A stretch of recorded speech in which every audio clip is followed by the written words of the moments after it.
احنا النهاردة في شاطئ خليج الأبيض. شاطئ عبارة عن عراشيات، وفي كمان أو يعني غرف كده زي ما انتم شايفين بالعريش، وفي حمامات طبعا، في مرجحة للأطفال، في شماسي طبعا وكراسي. عايزين على الشط مباشرة. فيكم كمان تشوي لو حابين، يعني متوفر عندهم شوايات وكده. هنا مسجد للصلاة،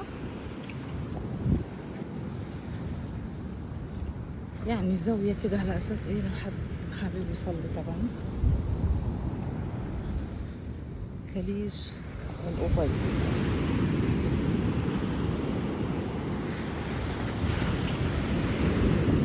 انتوا بتأجروا اللي حابينه. شاطئ هادي للعائلات طبعا فقط. شاطئ هادي وجميل جدا، الخدمة فيه ممتازة. وفي كافيتيريا على الشط.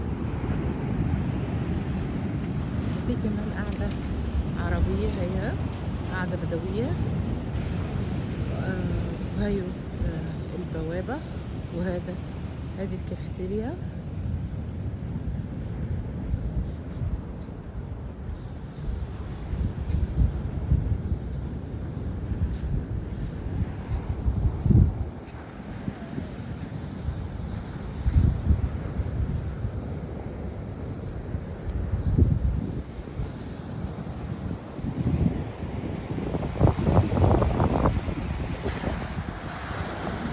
شايفين هيك من جوا، يعني كنت خاصة فيكم.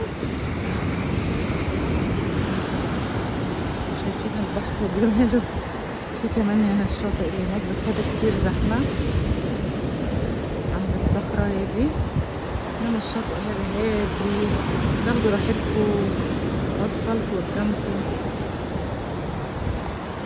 اتمنى ان انتوا اللي يجي مطروح يجربوا ان شاء الله.